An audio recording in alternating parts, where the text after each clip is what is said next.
Hello, welcome to What is the Force of Star Wars podcast. My name's Phil, of course. I'm joined as usual by Dave and George. Good evening, gentlemen. Hello there. Good evening. See, George, that's how the intro's done now. I rewatched that this morning when I was getting our schedule done. The worst thing is after the video ends, I don't actually press anything, so you have this awkward black screen for a few seconds of me just sitting there like, what did I do? And then it goes live. I won't be taking this responsibility on. Thank you very much.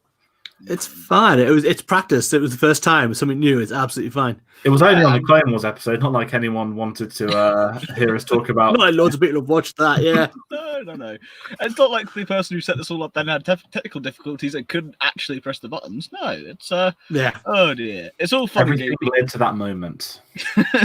Indeed. But yes, welcome back. Before to the show. we do get into everything, though, can I just say a big thank you to everyone who has watched the Clone Wars episode? It's our second Clone Wars episode in a row. That's now surpassed 100 views as well. So thank you so much. If you've taken any time at all to watch that video, it really does mean the world to us. So thank you. Indeed. And especially, of course, along with that, with Star Wars as well, having Sign of Dathomir last week, and hopefully I'm going to do Dark Disciple for next week, so we'll have all the Clone Wars content up and ready for you guys. But yeah, so welcome back to the show, and our brand new shiny intro and outro should be now working perfectly by the end of all this, we shall see. And we might as well crack into it. We haven't got a huge amount to talk about tonight. We have a fair few things on the news. First up, we're going to talk about is the Cassian Andor news. Quite a bit to come out actually on that one. It's the fact that Tony Gilroy is now taking over as showrunner. Confirmed to be set 5 years before Rogue One as well. So actually now we know how long it's going to be roughly, and the fact that it's actually set a little bit earlier than Rebels. Yeah, this was strange because I somehow missed a formal StarWars.com announcement. Normally I get like notifications to my phone, but I'm just going to assume they didn't do a YouTube video like they always used to do. So yeah, Tony Gilroy, he obviously co-wrote Rogue One. Unofficially helped with the reshoots. Obviously, we're never going to find out the truth behind all of that. But this is a guy that's worked on Rogue One. This is a really big thing for me. I rewatched Rogue One at the weekends, and it's still my favorite of the new era. Followed very, very, very closely by Last Jedi. I'm going to get that straight away in there because some people get upset. It makes sense, right, guys? The guy that worked on... Don't get me wrong. So the original showrunner, I forgot his name, something Schaff, who worked on The Americans, Kerry Russell's from, Matthew Reese. Not seen all of it. It was very, very good from what I heard. A lot of my friends love it. And it was espionage, spy stuff. And that was like, yeah, Cassian Andor's a spy. But you still have that not slight worry because of so-called delays to everything. Obviously, with the pandemic at the minute, this industry is basically currently just switched off. I didn't expect any formal announcements for quite a while. And Tony Gilroy coming in was kind of not refreshing because it was very refreshing. But it's kind of like, okay, like, that's pretty cool. You know, take over showrunner. He's going to direct the pilot. They've not said what other episodes, who the directors are and whatnot. Obviously, I'm going to assume when things vaguely come back to normal, when this does commence filming, they'll let us know. Even though Mandalorian Season 2 wrapped months ago and we still don't officially know who directed the episodes. But quite a nice bit of news. It gives me a little bit more optimism for a show, without sounding nasty, that I was very, very surprised was greenlit. That when there's a billion Star Wars projects with someone's name attached to it, because there's always one a month, isn't there? This was one that was like, okay, yeah, I can take it. Got the guy from Rogue One to the Rogue One prequel, the prequel to the prequels, sequels, all that kind of stuff. I don't know. There's some kind of prequel announcement somewhere, but I'm really looking forward to it. And we also got a casting announcement. So we have Genevieve O'Reilly returning as Mon Mothma, which is very nice. Stellan Skarsgård, who's not photographed, is joining Star Wars. The Skarsgård families are everywhere, people. One of the sons is the clown. Obviously, Stellan Skarsgård's from the MCU. Pirates of the Caribbean, he's been in everything.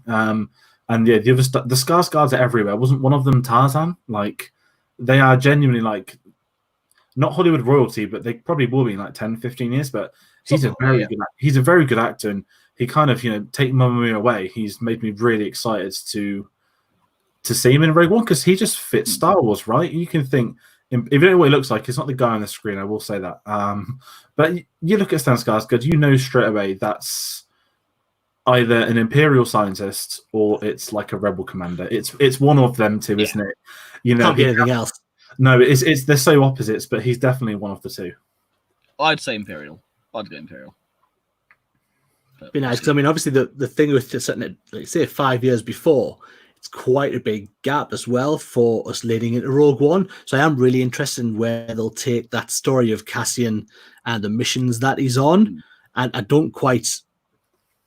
You're right with when you said it's not something that you'd expect to get greenlit right away as a story to kind of continue on. I think everything with Cassian was kind of told very well in Rogue One. Like you say, it's such a well put together movie that you don't need anything else for the characters. So to then go back that length of time to tell a story about that character, I am really interested in how they'll approach it and what they'll actually do with it.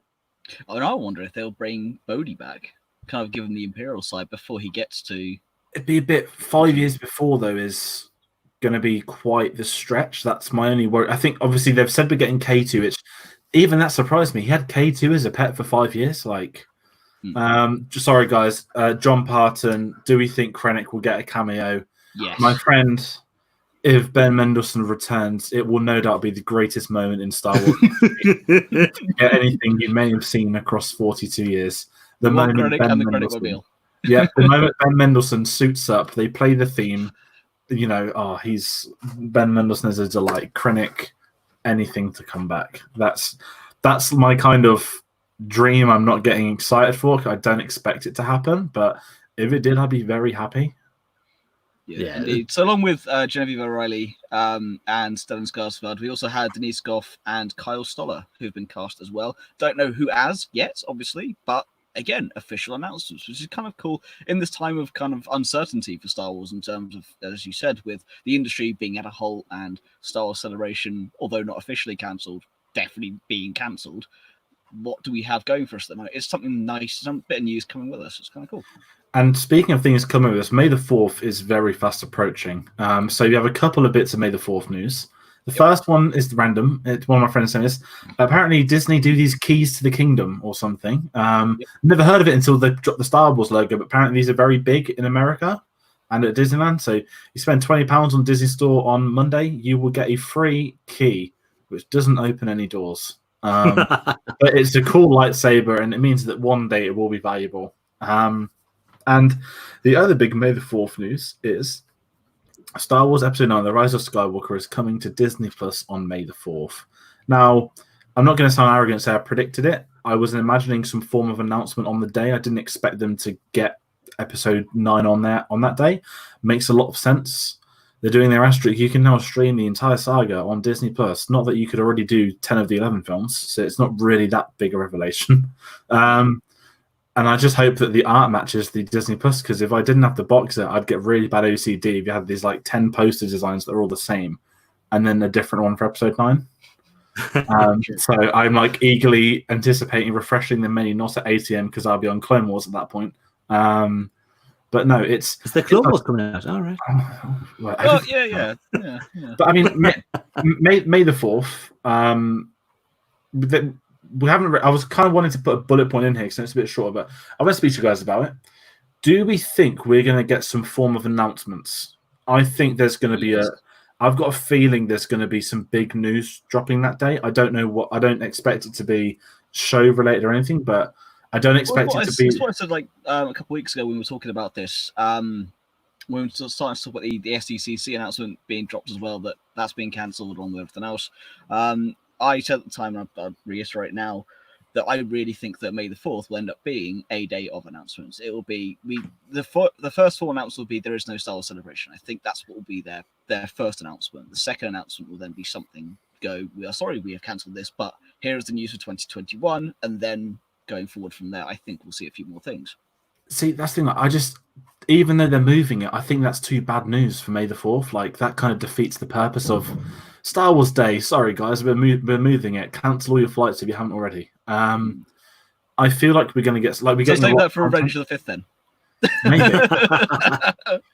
Could you imagine? It was like May the 4th. Now Star Wars Celebration will happen in 2021, and they make out it's like a new venue. It's in Europe. It's all this, and then on May the 5th they put, we just cancelled Anaheim, but don't worry because we announced one yesterday. That would be the greatest. The one thing I'm really hoping for, and actually I've got a lot of likes on my Twitter for tweeting this. I tweeted them. So if anyone's heard about the May the 4th hashtag, blunder is one way of putting it. Disney Plus asked everybody to tweet hashtag May the 4th and put a memory of yourself watching Star Wars, and this may be read out on May the 4th on this official video. Disney then sent out a second tweet saying anyone that puts the May the 4th hashtag is subject basically to being we will have right of your account and stuff. And they sent a very sort of terms and conditions, but as a 240 character tweets. And it didn't go down well. It's on BBC News. It's everywhere, and it's one of them sort of data things. So the official hashtag May the 4th tag is just full of not abuse, but more like internet conspiracy. And I did get in on the action. I did put May the 4th hashtag release the date for Lego Star Wars: The Complete Saga, you cowards. if they're reading every single post, they'll read the first 11 words, be like brilliant, and then they'll get the comment cowards.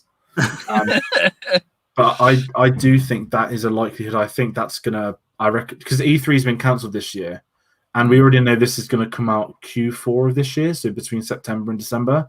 Surely the announcement's going to be on May the 4th. Yeah, it has to be. I would have thought that, because we are getting so much of May the 4th, as well as getting Skywalker, like was alluded to. We are getting the finale of Clone Wars, the series finale, and literally show finale. Also getting the Mandalorian making of gallery. It's called Gallery, yes. We're getting that on May the 4th as well. So there is a lot of content coming, but I would expect, a Lego announcement definitely. I would have thought along the lines of when that game is coming out. Now we're starting to get artwork with things on the boxes that allude to it. I would think it makes more sense to now announce and say, look, we are bringing it out now. I've got something in my hands which I bought yesterday, which I don't think I told you about. Obviously, I'm like, it was payday, so I bought Lego. I got the Lego Obi-Wan hut, but I noticed on the back page they have an advert for the game. Now I don't know when this set came out, but I was like, that's pretty cool to see the poster. But if you're getting a poster in the sets, 2020, just give us the release date. I think it's going to be May the 4th. That's one I really hope so, because what did they unveil a big set a year or two ago on May the 4th? Oh no, that was Force Friday, wasn't it? Yeah, Force Friday. The big sets have come out, yeah. So I'm intrigued, but I'm optimistic. This could be one of the better May the 4ths. It's normally. Although to be fair, they may announce the release date for the gunship on May the 4th, the easiest gunship. Now that is a set that I am very much looking forward to. I'm kind of, when they announce these sets, does anyone ever get a bit scared? Like when they teased the Star Destroyer last year, and everyone's like, "Oh my god, they're doing a Star Destroyer," and then it was £650 and 3,000 pieces less than the Lego Falcon, and it was kind of like scared of how much it would cost her, laughing at how ridiculously overpriced it was. Yeah, I'm kind of in that tone of the gunship that I'm kind of scared the gunship will be the correct price and I end up buying it at some point. Whereas if it's so far expensive on the wrong side, then I know I'm never going to touch it. So it's that kind of like nervous optimism. Dave and I will be sat there going, "Do it."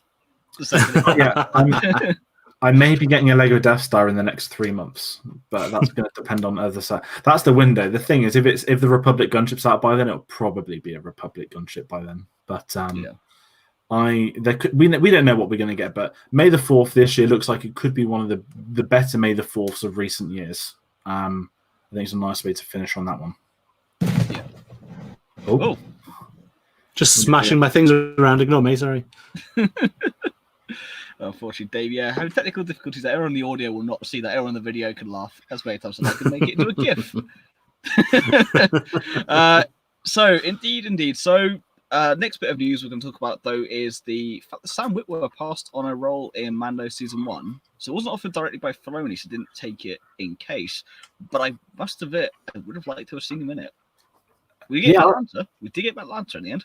I saw this. So we did an interview a couple of weeks ago where he was basically saying that his casting, like obviously his agent offered him a role in The Mandalorian, and he declined it. The first thing he had to kind of rephrase it because he kind of admitted he said it quite bad. So he didn't really make sense of himself. But when he spoke in, he basically said that because it came from his agent, his casting didn't directly come from Filoni and Lucasfilm. He said that he didn't want to say yes in case Filoni didn't know that he was going to get put forwards.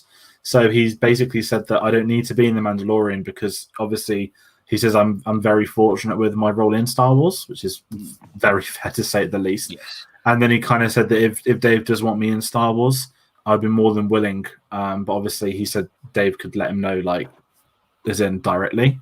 Don't take that as a dig. It's definitely not a dig. It's more of a. No, I mean, it's logical because could you imagine if you're Dave Filoni, you're on set, and then like Darth Maul pops up, like I'm playing this B-Tech Han Solo here, and they'd be like, "What? You're Darth Maul? Why are you here?"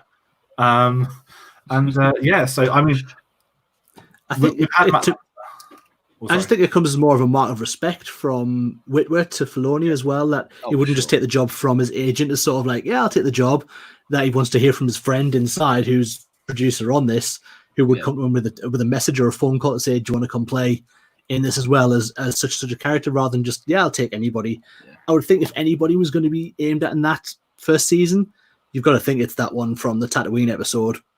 That's the only person that could really put him in the role of. No.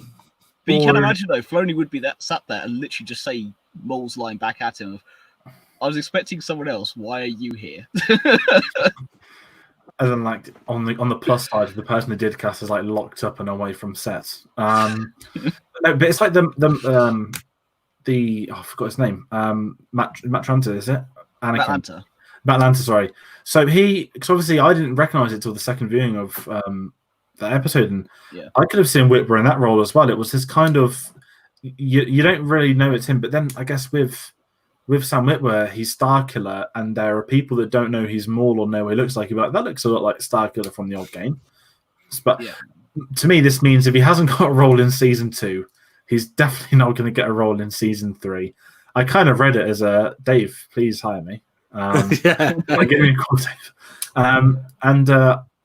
I'm excited if he. I think Star Wars loves cameos. Every director gets a cameo. It's kind of like, I don't know if it's in the actual contract, but it's this agreement that they all get one and just get to pick it when they want it. Even the Solo original directors both had cameos in Rogue One. Unless you're Gareth Edwards, in which case you get 2. Yes, very special. Mark Hamill cameo in every film, but he is Mark Hamill. He can do whatever he wants. Yes. Yes. But no, I'm excited. I'm intrigued if they did some more cameos from sort of Filoni friends. Obviously, probably not Ashley Eckstein being Ahsoka, because that wouldn't go down well if she rocks up on set and then there's someone else playing Ahsoka. What about D. Bradley Baker? Anyone. I don't mind who they get.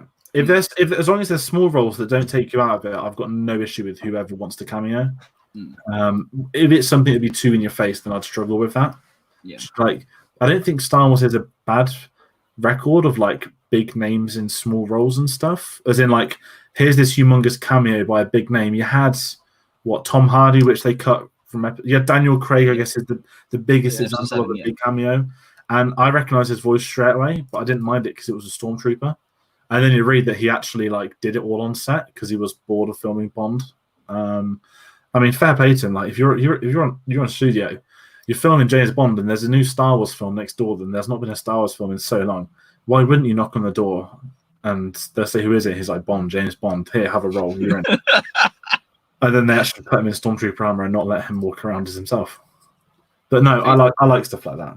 Yeah, I mean, to feel like if you're going to do it, you might as well go, here you go. Yep, you can be in it, but you're a bit of buckethead. Here you go. Although, to be fair, though, talking about Mandalorian, and you alluded to there, season 3 has been confirmed to be in production as well. So you now got Favreau writing the scripts, and the concept artists, of course, staying at home, but it's cool to see that they have so much faith in it already. Especially, we've everyone loves season 1. Season 2 hasn't even aired yet, and they've already got the green light for season 3. I think it's I think Bob Iger alluded to it in one of his famous company meetings where he just tells everyone the upcoming Disney news rather than let it be at a convention. I kind of expected this because, if they're going to do it in order, I'm just going to assume it will film from, well, obviously we don't know what's going to happen in the world, but the window of Mandalorian seems to be like October, November through to March time as their sort of filming windows. So it does make sense if they're ramping it up. My question is, I don't want to sit here and say end Mandalorian. Are they going to make a Mandalorian limited series like a 3-part trilogy? Or is it going to be one that, I don't think they'd want to write it into the ground, but 4 seasons seems a bit random. 5 is more rounded. I'm curious to know the big game plan, because obviously we know in season 2, minor spoilers for any UK people that didn't watch it, that season 2 is definitely going to be about the Darksaber, about Mandalore, and we're going to learn about Moff Gideon. Then I would assume outright speculation, no nothing. I would just assume season 3 will also probably continue that to another level. Maybe we don't know where it's going to go, but in the nicest possible way, I'd love it to be 3 seasons, be a trilogy, be done. Just in the sense that, guys, how like British comedy should get 2 seasons and it's done. But what you get is, we all wish we could have had more. But then you end up with 2 brilliant seasons of comedy. That's how a lot of comedies work over here. Whereas sometimes you can get shows that go on for 5 or 6 and they're just completely not garbage. I'm not saying this would be garbage either, but when something can outsay their welcome, it has a really nasty sort of effect on the other ones. So I'd be happy. Well, obviously I want more Mandalorian, but it's a weird one. Well, I think with that though, you also have to remember we've got Cassian coming, we've got Kenobi coming, plus another couple of series that we know are in the pipeline, and of course everyone under the sun's getting their own Star Wars series at some point. So we know that there's much more they want to do. And I think if they keep it to 2 or 3, I mean, I think 3 again. I really agree with you there. It's a nice run number for trilogy as well. And also, again, nice and limited. That means you get 24 episodes. It's a good amount. I think if they keep it to 3, then you've got a nice. Here you go. Here's your Mandalorian. Here's a nice box set done. You'll have Cassian that will be 4 or 5 seasons now, almost guaranteed. There's something 5 years before. We know Rebels was set 5 years before, and they got 4 seasons worth out of it. That's animated though. Live act. It's difficult with Cassian because I see the window there, but I don't think there's enough of the character. True. What I'm saying is, we know it's going to be limited to a certain. Yeah. I thought it was going to be one. I think Kenobi's definitely 1 series and done. Correct. Because I think that was the original film that they've just extended. Yeah. Cassian, I think it's a 1 season. I think there's other stories to tell. It's not original enough. Not to sort of. I don't want to. And also think with the High Republic era now starting later this year, give it a couple of years for the comics and they're going to push books to set in, then they'll do the TV show. So I definitely think they have more in the pipeline. So I also think it would be a smart move from Iger, especially going, he pushed too much too quickly with the films. Don't overload the TV shows as well. Now the Mandalorian was the very first live action TV show they've done. Yes, I get it's successful, but you don't want to overload it because again, at that point, you're then going back on what you already said, and it could ruin what has been a great show. And we don't want to look back on the Mandalorian and go, yes, first season was awesome, second season was good, third they then, okay, awesome, fourth, as you said, start to run it into the ground. We don't need that for the Mandalorian. Don't need that for Star Wars in general. Just keep it nice, short, and concise. Again, with the animated shows, it's a little different. As you said, you can get away with longer runs. In the Clone Wars, we've been lucky that they brought it back to end the show properly. But things like Resistance and Rebels had an end in sight. I think it's good for Star Wars to have that end goal in sight. I think you're right. I think with certainly the TV shows, the way they are set, you're right, we don't need a lengthy show in any of these. You don't want to go back to where we're getting Star Wars saturation across the board, where it was like they try to run it like Marvel, where we're going to get a movie out, get another Star Wars movie out, and we've got this IP and we need to get stuff out.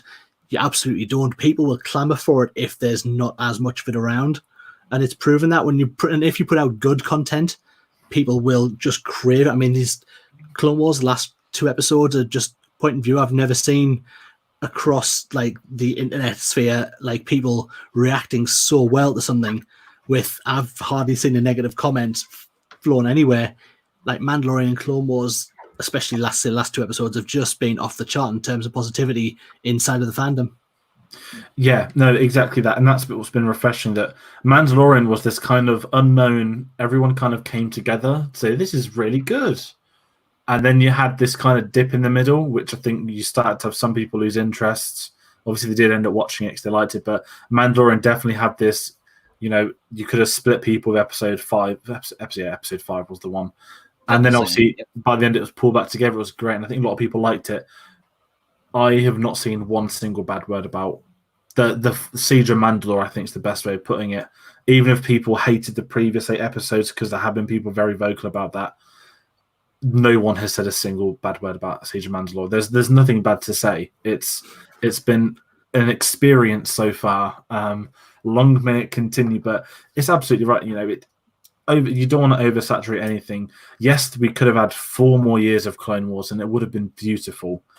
But if you'd have had 30 great episodes and 30 rubbish episodes, and then finished it with the Siege of Mandalore, I don't think you'd have the interest in the finale as you do right now at this moment in time, because it's not been here for so long, and it's both a blessing and a curse. But I wouldn't change anything in the world right now. As in about Siege of Mandalore, not obviously. Yeah, correct. Yeah, would not. No, I mean, especially after. I know it's not in the news as well. Actually, I'm going to put it in the news. We didn't talk about it. It was actually the behind-the-scenes video they put up for the mocap fight between Maul and Ahsoka. Of just, it's something that if you haven't seen it, I highly, highly recommend you go and watch that behind-the-scenes clip. Yeah, it's over on Star Wars' YouTube channel. It's on StarWars.com. It reminds me back on Rebels. We used to get like the Rebels behind the scenes every week, which is something I really missed about Clone Wars so far. Yeah, I'm saving all these for Monday because I'm just in this bubble right now. I know it's not going to spoil this because I've seen the episode, but I've still not seen any behind the scenes for Rise of Skywalker, which I'm saving for my rewatch. And Clone Wars is just it's took me on another level right now. I really cannot wait to go watch it again. Yeah, I mean, I know you in the chat that you also put the clip from this week's episode, but I've refused to watch that. Yeah, no, that's fine. I got to save that. There is a clip for people. It is on the official Star Wars YouTube if you do want to see it. There are no spoilers, but just don't read the description because I did. It's no spoilers in the description, but just you don't need to watch it, but I did because I just couldn't help myself. Oh dear, you were weak. But although talking about Rise of Skywalker, George, you want to take us through the next bit of news and last bit of news? Yes. So Deadline.com are one of the sort of most renowned sort of film websites. Like they're a genuine film news company. Each year they do their 10 biggest hits of the year, 10 biggest flops of the year, and these are like confirmed financials. This isn't just like marketing plus production. This is every single thing about this film, including like salaries and everything. And basically, Rise of Skywalker came in at 9th for 2019, and they confirmed its profit at bang on $300 million.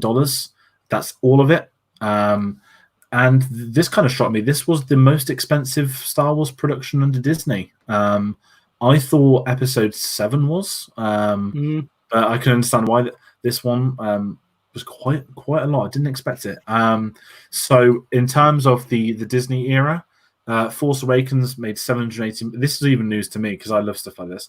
Force Awakens made $780 million profit, which is remarkable. Which means its actual like full, everything was like 1.2 billion, and then you had the 780 mil profit to get its 2 bill, which is crazy. Anyway, Last Jedi made $430 million profit. Rogue One $320 million. Solo, obviously, we all know is the only box office bomb in Star Wars history, minus 77 mil. And Episode 9 sitting at a nice 300 mil. Obviously, people can converse that how they want. Yes, it is a profit, and it has made them an extra few hundred mil. But obviously, it's probably not the number they did want. However, it's still $300 million profit, which could more than fund many other things. Yeah, it's absolutely. Yeah, and that is though after you take out the marketing and the it's all of it. As well, so yeah, it's everything. 300 mil.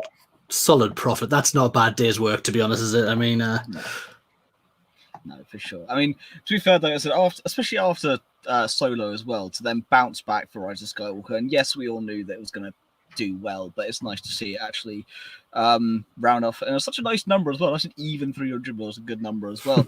And that brings us nicely to the end of the news. And we're going to jump now into Star Wars. This week in Star Wars, there's not a huge amount to talk about in terms of releases, purely because of what's happening with the COVID-19 pandemic at the moment. However, we did get a release from Diamond Comics yesterday, which did say that they are planning on releasing some of the comics on May 20th. So towards the end of the month, we'll start to get the first of the Battle Tales, which is the Dark Horse, IDW Clone Wars arc they're doing, and they're releasing Dr. Aphra. I think we've got Bounty Hunters issue number 2 and a couple other comics that are being released on that day as well. So this is a preliminary report at the moment. This is what they're planning on doing. It's not confirmed that will happen yet, but this is what they're pushing for and hoping will be the case. Naturally, of course, I'd like that, but if they can't for obvious reasons, then I hope they don't. I don't want them to be silly about it. Get it out, yes, but be safe whilst doing it. The other bit of news is something that excited me very, very much. Now, it's actually caused a little bit of controversy among some fans, purely because it's an adaptation, not entirely original. However, Dr. Aphra is coming to audiobook form. Now, anyone who has watched this show over the last 3 years does know I love me some Dr. Aphra, especially with BT1 and 000. The fact they are coming to audio form, I cannot wait for. Now, this is an adaptation of her very first story, so this is an adaptation of issues 1 through 5 of Dr. Aphra with a little bit. No, sorry, it's issues number 24, I think it is, of Vader. Basically, it's her first appearance mixed with her first story in Aphra as well. So it's going to be a really cool bit. They haven't announced casting as of yet, but they have announced it's going to be a full cast audio drama. Which does mean, of course, we'll have someone for Darth Vader, we'll have someone for Aphra, plus BT1 and 000 are getting their own audio form. So yes, it's her first appearance in Darth Vader, plus a little bit extra. We don't have the full synopsis yet. They did say it's that plus extra, so we're interested to see what's happening. And so the controversy there purely is based around the fact it's not a fully original story. However, I was a little bit excited, and I will be buying that as soon as it's released. At the moment, I think it's penned for a July release, July 20th. Again, I think off the top of my head, I can't remember exactly. Yeah, because this is like the Dooku. Dooku Jedi Lost, yeah. I think they said that they want to build these up. They want to do more of them. I've not listened to Dooku. I had very good things about it. My issue is that apparently many people did that. Apparently, you genuinely think you're in it. Like, if you got listening to it and you're on a walk, apparently you can hear like footsteps coming behind you and stuff, which is it's kind of great, but probably terrifying for listening to an audiobook. But it did surprise me with Dr. Aphra, purely because they did go something like an adaptation of. I didn't know if they were going to like do a big announcement of another one. Obviously, clearly this means that their plan is to do more of these, though, that they've backed it. They're going to an established name to do another one. And I think, is there talk of another Dooku book I've heard? Yes, there is. Again, these are preliminary rumors at the moment. There is talk for another Dooku one. And it doesn't have how he joins the Sith, does it? It's more him leaving the Jedi. Correct, yeah. Whereas Dooku Jedi Lost was how he left the Jedi. This will not be how he joined the Sith. This will be more of his journey away from the Jedi as well. But again, those are rumors. As for Dr. Aphra, they've gone for a fan favorite in terms of the comics and books, but isn't probably well known to some of the wider audience. But she has been a solid hit. With a lot of the comics and books, they introduce characters that you may not hear from again, or that kind of hit with some people, miss the radar with others. With Dr. Aphra, it's one that's been she has been a solid success. Her comic book series went on until well into the 30s with her last issue. I think it was issue 35. And she's got a second run starting up already. And again, with she was voted to be the Hasbro fans' choice figure. So again, she's had a lot of momentum going forward. And I do think this will lead to more stories and more original stories at that. And I cannot wait to see where they go with that. But moving on, sorry, go on. Sorry, yeah. No, I was going to say it's a really interesting character to start with, and I do look forward to do it because obviously they did the old radio dramas back in the day for the original trilogy. So I think it's nicely to go back to that sort of thing as well. I would probably listen to quite a few more audiobooks if they were done in that style as well. I do like to listen, sort of plays on tape sort of thing. So yeah, I think it's a really interesting way to take the audiobooks forward. Well, I'm glad it's an audio drama. It's a full cast audio drama, not just an audio book. So audiobooks and audio dramas, for those of you who aren't aware, an audio book is someone just reading the book itself. A full cast audio drama is basically a radio play. It is sound effects, it's different voices for different characters, people playing different characters, sound effects, the lot.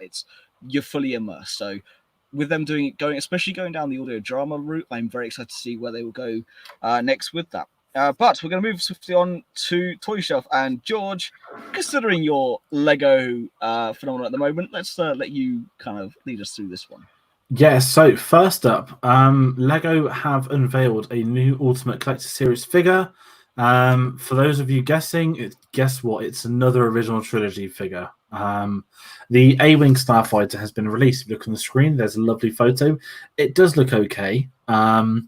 It's 1,600 pieces and is £180. Now, the Boba Fett Slave 1 anniversary set was £100 and has 1,100 pieces. So an extra, maybe that does an extra 500 pieces for an extra 70 quid. And actually, that does kind of. It's not actually too bad when I've realised it, but it's more... Now I've done the maths. Now I've done the maths. My rant isn't about to be a rant anymore. Damn it! Rethink.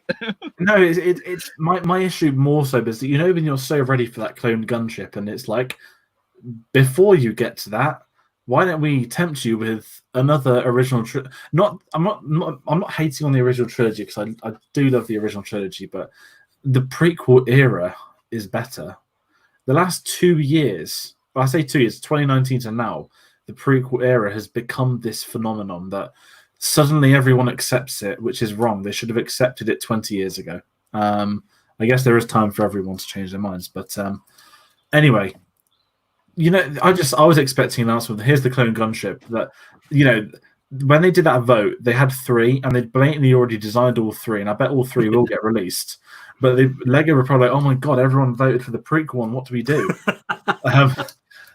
So it's a nice set, but is anyone really going to spend £180 on an A-wing when there's already a Y-wing set from 2 years ago, which is great? Some will, but if you have the choice for like one UCS set for 180 quid. This is far down that list. Not to main on it, it looks very nice, and it comes with a minifigure because why not? I own one UCS kit. If I was going to buy one myself, and you've still not built it. I need to finish building it. No, it is awesome. It is a sign crawler. It's amazing. But if I was to buy one myself, it probably would be the gunship. I'm not going to lie. That is going to be beautiful. And but it's out now. No, it's not. It's out on May the 4th, I think. Anyway, I'll get to what's out now in a minute. But so yeah, A-wing aside, it's an okay set. It's just it came out of nowhere, and everyone was like, "Oh, okay, let's move on." And what's probably had more talk is so obviously Lego does a promotion every year for May the 4th. It's the usual Lego spend X amount of money, and you will receive this free gift. This May the 4th, spend over £75, dollars, or euros, and you will get this abysmal Death Star 2. Mini Lego sets. If you're listening on audio, you cannot see, but it's 200 pieces. It's a strange design, and it has randomly the year 2020 under the words Lego Star Wars.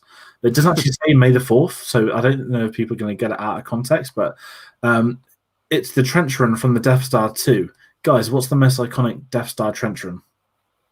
Obviously, the first movie, yeah. Yeah. If you're going to do Lego set of the trench run, would you do this? Oh, wait, it's got an A-wing in it. I know what their plan is. You know what I mean? Absolutely. It's really random for the set, to be honest. It's just, it doesn't stand out from, if you were going to do the Death Star 2 as a set here, you're going to have a little scene from it. They are not the ships to put on there. So an A-wing, you would look for an X-wing or a little version of the Falcon being maybe flown with a few TIE fighters behind it. The only reason you would go for the A-wing and the TIE interceptors because we don't have them in microfighter form. I think it's the only reason they would. It's more that because it's the May the last year they did the Battle of Endor, right? They had like a weird, it's like a mini scenery set. I'm assuming they've probably done a Hoth one by now. I think when they said Death Star, everyone kind of was like, "Ooh, Death Star 2." That it didn't go down too well on like a lot of the Lego sort of like is like not Bricklink, but like brothers, all the news sites. Everyone was moaning in the comments, and also spend £75. It's not a lot on Lego because you can buy a lot of Lego. But for the free reward with, when I've been to the Lego shops, normally it's 20 quid to get a figure, 40, 50 quid you'll get a set like this. 75. They've even said the retail of this is £15 if they would have put it on sale to the public. So that's quite a spike. But that's that bit of Lego news. And then finally the adorable buildable helmets, which no one here has any intention of buying. They put them on sale early alongside the Lego Dio. They were all due out on May the 4th. And Lego released them about, I want to say, a week and a half ago. They just randomly emailed on a Friday saying they're all on sale now. I was like, fair play to you. People might want to buy them. As in everyone's at home and stuff. The toy industry is booming. However, it's worth mentioning that the Lego Dio is £65 and has 500 pieces. And the helmets are £55 each and have 600 pieces each. Something's not right there, and it's not my maths. It's No, not this time. This time the math checks. like Yeah. To be fair, this is part 2 of said rant. We had this right. We had this right originally when it came out. And I Yeah. love the fact that it's like nothing's changed. I'm still angry about it. I mean, I love the Dio design's great. I wouldn't pay up for it. If it got reduced, I'd get it. I've got the Lego BB-8 in my cabinet, which I bought on Force Friday 2017, which is worth a silly amount now. It's the whole like mini stud design of them. Dio looks great, but I don't know if the character has the legacy to be in demand. That's my only inkling at the moment. BB-8 was a legend from day one of Trader One.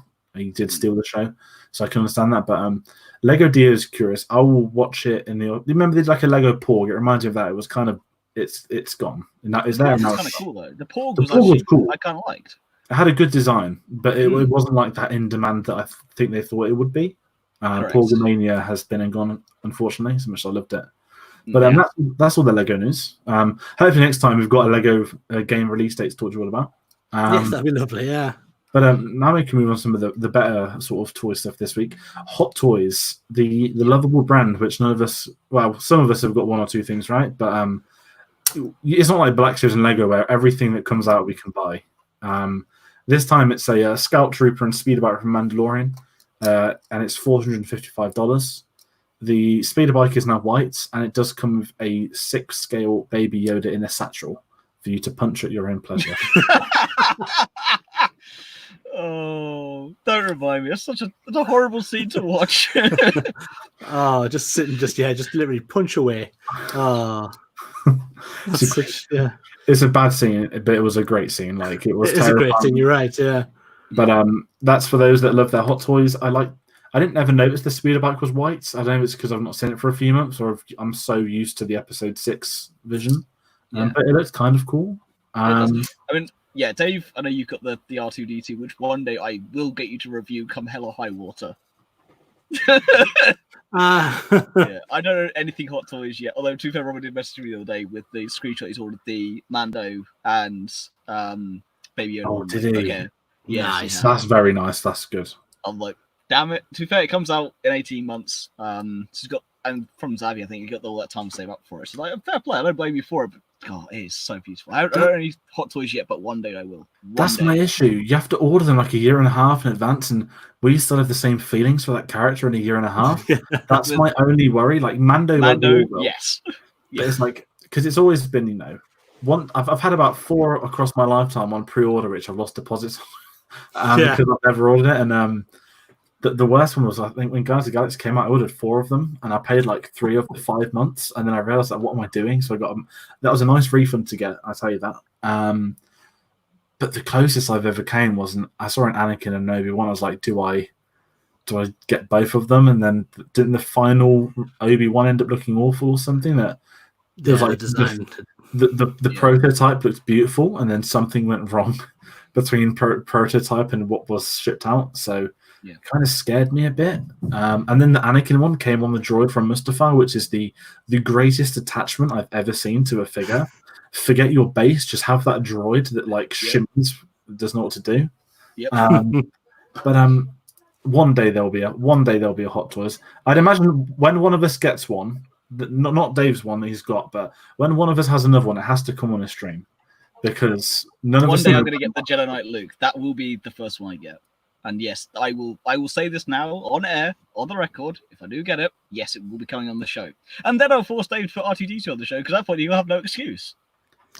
Maybe not. It's still one of my favourite memories for Celebration, though, mate. Twisting your arm to make you get it. Yeah, so much money. It was worth it, and I do not regret it for a second. But yeah, I think, is that about it for Toy Shelf? Or no. Haha, the other thing that I kind of want as well, which is the Sabine Wren Gentle Giant bust. Again, I kind of like it. I don't like a face. No, really. I don't know if that sounds weird. Like, same. I would put the helmet on. I would prefer the helmet on if that sounds weird.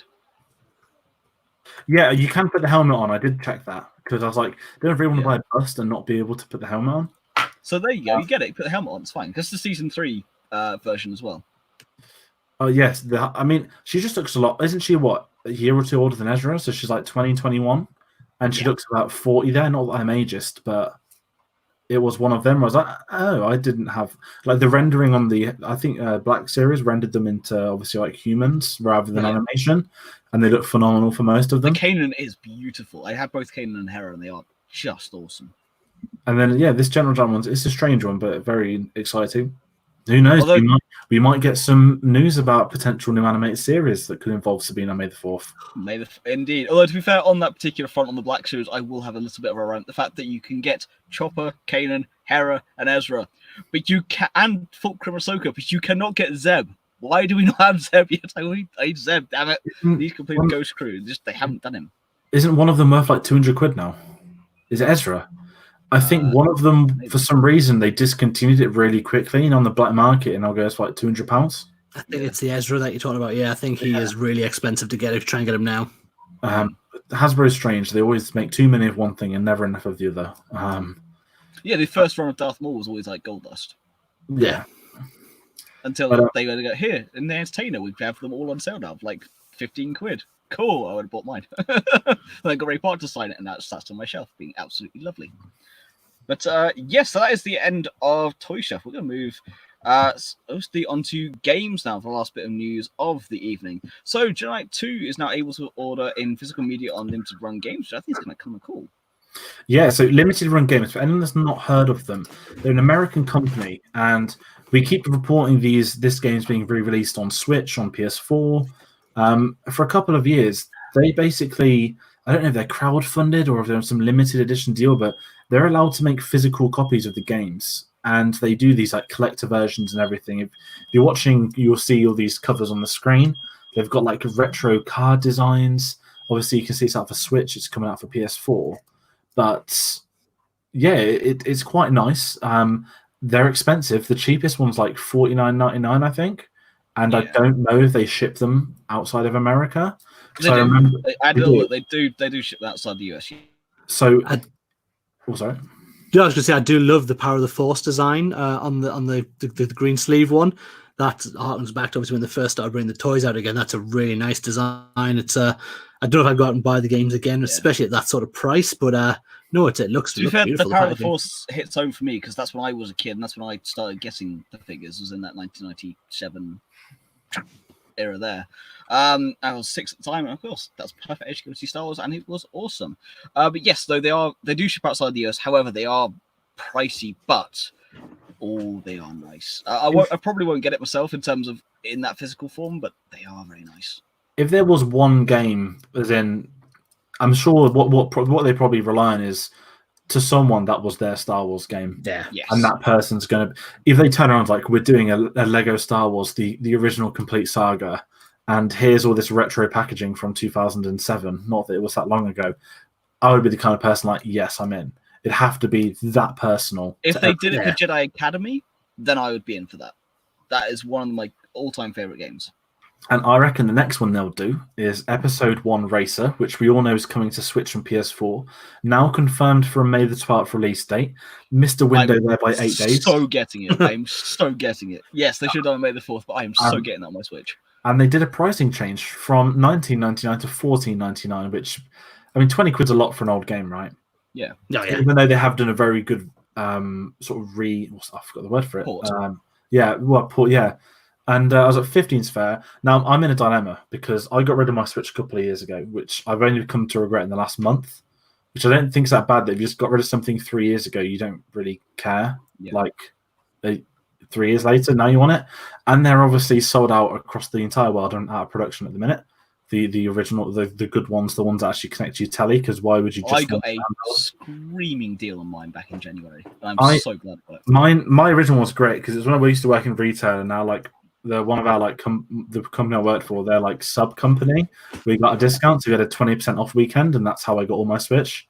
Then when I did sell it, I only made like a 40 quid loss, which for a games console and a lot of games, that is not a loss at all compared to what it could be. And that did pay for a lot of flights to Star Wars Celebration Chicago. So I can't really complain about that. But Episode 1 Racer, I'm probably going to get it on a PS4 because I don't have a Switch, but I feel that this is the kind of game where you take your Switch into work, you would play it with all your friends on your lunch breaks. Like Goodbye Mario Kart, Hello Pod Racing. Yes. That's the vibe I have. Me and a couple of mates already spoke about it. We'll get it on our respective switches, and then we will be playing this online because I don't think it has online though. I think it's I just. think it does. I think it's just local networks. So, like, if you're in the same house, like the old sort of PS2 internet. Either way, I will be making sure that it will happen. It will happen. I'm excited. I do want it. I'm very curious. But that's kind of it for the pod racing stuff. The final bit of news is actually our headliner for tonight. Goodbye, old friend. It's a very sad time indeed. For those that haven't seen the news, one of the most ranted about games, which we've done many a time, that did go on to become one of the greatest Star Wars games in history, is Battlefront 2. I kind of said a couple of weeks ago the Scarif update was due in April, and it hadn't arrived yet. And then they did a statement saying it will be at the end of April, and then it had all gone quiet. The developers were leaving. They'd all been put onto new games at EA. The community manager left with no replacement, and a lot of people kind of assumed and knew that they're probably going to turn off support for Battlefront 2. Now, Battlefield 5 came out a year after Battlefront 2, and they announced last week Battlefield 5 is done. And Battlefront 2 outlived a game that came out a year after by the same company, which I think is all we need to know. And in our fatal community transmission yesterday, they did confirm it would be the final updates. And as well as Scarif, which we knew we were getting, they did a final few things. They confirmed a skin for Maul, which I will rant about in a few moments. One final rant. They deserve it. It's kind of fitting. It's poetry. We have two new Rey skins. One Rey Skywalker with the orange lightsaber.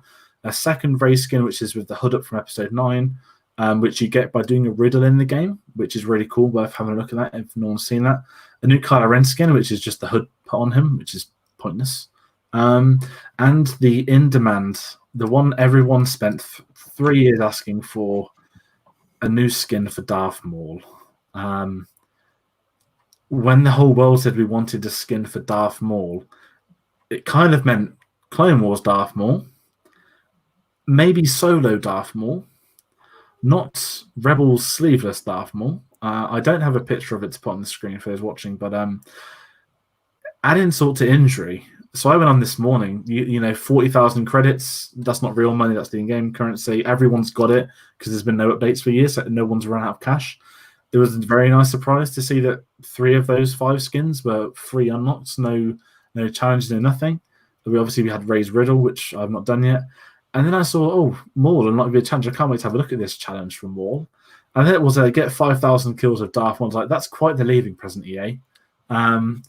And then I went on arcade mode, put it to 500 villains across 10 minutes, one-shot kill, maximum health, all that kind of cheating stuff. I proudly did my 500 kills, went on the progress bar, and it said 0 because you have to get 5,000 kills online. Yeah. I go into a game of co-op because co-op is the quickest way to get you villain XP. And got to the 4,000 point barrier at the exact same time as another guy. He was already in Maul. I went into about 15 games. Every single person has got their eye on the points calculator because they are getting Maul. And it's not even a gap. It is within a second or two of someone else. Like, if there's waiting to play as, and it gets to 3, and then it's like maximum in-game. So if you want the challenge, get 5,000 kills of Maul. Good luck being able to be Maul. And you can have the skin that no one asked for to go with it. It's very sad because although we're mocking it, and yes, we got Scarif, and it's kind of sad to see this game go because I think for the modern era, for a game to have one of the worst launches of all time, and to recover to the state that it became one of the greatest. This is the thing. It recovered from the bad launch, and then it went on to become this, quality game. Yes, it's had its issues in the past, but, they said from day one, we won't charge you for a single update. Every bit of DLC will be free. They delivered on that. New skins, new maps, new eras, new modes, everything, even bloody BB-8 and BB-9E, which got a couple of people kicking off saying it gave us BB-8 and BB-9E, but not Ahsoka and Ventress. I'm not really in that camp yet because I think that I've been firmly in that camp for years because I love Ventress. I want them both in. Don't get me wrong. I think everyone expected every character ever to be in Battlefront 2. which they just can't do. Logistically, they can't do, but not financially. But from a developer's point of view, they will make a Battlefront 3. Now, they have kind of said that the rumor is that Battlefield 6 will be the first one to come out on the new consoles. So, as they don't know, PS5s and the new Xbox are coming out at the end of this year. And the game will likely come out end of next year, which will then probably mean that Star Wars goes to 2022, which gives them 2 years. And I think that would be the game they cannot afford to mess up. It'll be the first Star Wars game on the new console. And that at that point, I'm not saying they have to include everybody, but if they've got about, I want to say they've got 16 heroes / villains on the game now, or 18? If they do a Battlefield 3, I'm sorry, you have to hit around 30. Well, they need to have what they have now at the end of Battlefront 2 as the start of Battlefront 3. At a minimum. Yeah, and that's the thing. That the biggest insult was Battlefront 2 began with what 8 heroes, or 10, and the end of the last Battlefront had 14. They started with less than the old one. And if you want to talk about bad launch, that was it. But they have learned their lessons. Surely, I do think we will get a Battlefront 3. It is sad that it's kind of ending. Obviously, you can still play it online, but again, from the amount of times I was vexing on these videos about how there's been no updates. Remember Ewok Hunt when that was the first bit of DLC in almost a year, and it was Ewok Hunts to like obviously everything else that came after. So the game's in a very healthy place. They've done a PR masterclass. Yeah, it's going to be, can they continue that to the next generation of consoles? I'm sure they will get a Battlefront 3. I think it'd be absurd not to, and I think you would get your Ahsoka, your Ventress. You'd have to have all your leads from all the trilogies, plus more supporting characters. You know, if you look at the big names missing, they're all prequels. Windu, Jango, Padme, Ahsoka, Ventress. There's so many names, and it'd be easy to get it done because Clone Wars it has that legacy now, where Siege of Mandalore is probably going to change Star Wars' development. Not in a nasty way, but there might be this sudden demand for the prequels, which there has been for a while. But this now might be there. If we're going to crank out some prequel stuff, now is definitely the best time for us to do that. I think, politely put, they need a break from the original era. They're getting this new territory of the Mandalorian, which is not really new territory, but its own territory. I think sequels gaps can start to be explored, but they're going to steer away from sequel. I think we might get a couple of years of good prequel content. Cassian will be the last thing that will be in that original era. Exactly. Because Kenobi is prequel. Yes, Cassian is kind of prequel, but you know what I mean. It's a prequel. Yeah, it's nearer to Rogue One than it is to like Revenge of the Sith, and even timeline-wise, if Kenobi was 3 years before Rogue One, if it says it's Ewan McGregor, it gets tied to the prequels. Do you know what I mean? It's exactly. And Fallen Order's that mixture of both. You've got both prequel era with original era, so they're in a very unique situation. But it's sad to see Battlefront 2 go. I've cranked in many hours, but at least I can crank some more if I really want those 5,000 kills with Darth Maul online, which I definitely won't be doing. No. It's not even that good to play with. No. But indeed, on that note, I think it's time to end the show. Guys, any final thoughts? Thank everyone for listening. But more importantly, come back this Friday. I think we're doing it on Friday because there's a new episode of Clone Wars. Yeah. But more importantly, because Monday is Monday, yes, we're doing it Friday. Yes, May the 4th, also Monday. We will talk about that. Probably a little bit more on Friday, I guess we'll know. Yes. But for those that watch the Clone Wars, we did a lot of Clone Wars stuff. If you like Rebels, we even did Rebels things from season 3 onwards, I think. Yes. So, yeah, I'm very excited. I'm very excited to get back to Siege of Mandalore, 8 a.m. on Friday morning. My alarm will be set. My work laptop will be turned on. But I know what I will be looking at. Yeah. Indeed. Dave, anything else, or are we all good? No, all good. Let's wind it up, my friend. Indeed. So, as per usual, thank you so much for watching. Don't forget to like, share, and subscribe. You can find us on Facebook, Instagram, and Twitter at One's the Force of Stars Podcast, at the Force Podcast. You can find the video for this later on our Facebook and YouTube pages, of course. And you can find the audio version on our Podbean, Stitcher, Spotify, and iTunes. So, until next time, we've been One's the Force. May the Force be with you. Good night.